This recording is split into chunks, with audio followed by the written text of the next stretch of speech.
Recovery from opioid addiction goes far beyond just overcoming physical dependence. Often a person has to sift through the drug's wreckage to rebuild a whole life. That's why experts try to emphasize now that recovery is biological, yes, but also psychological and environmental. To begin, there is no permanent cure. Biologically, our brain's chemistry means the desire to use is not easily extinguished. Here's why.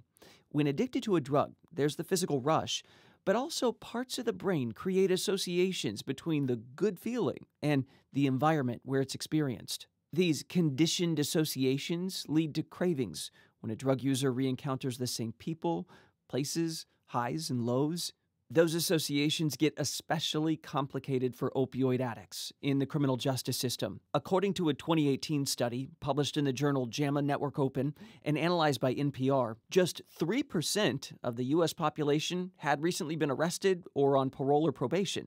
Compare that with 20% of those addicted to opioids, 40% for heroin users. Being locked up carries its own set of risks. Most jails and prisons in the U.S. don't offer medicine-assisted addiction treatment. Experts say without this, addicts are vulnerable to relapsing and at a higher risk of overdose. Obstacles for long-term sobriety only mount from there when someone has poor social support, medical problems, lack of money to support life after jail and addiction. Of course, a criminal record also makes finding a job hard.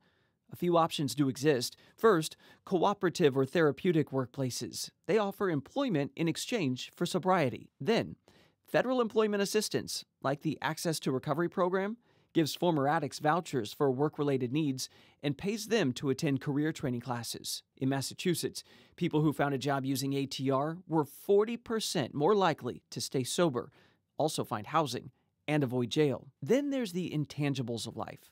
Human connection can help break the cycle of isolation and desperation. A study of former inmates found family and spirituality are two key factors preventing relapse, and former addicts with a recovery coach relapse less often. Housing is also crucial. Right now, recovery houses are the norm, but they often require people to quit cold turkey. Without medication, that can backfire. Some are now pointing to a housing-first approach. In other words, a place to live without a sober requirement can actually stave off addiction in the long run.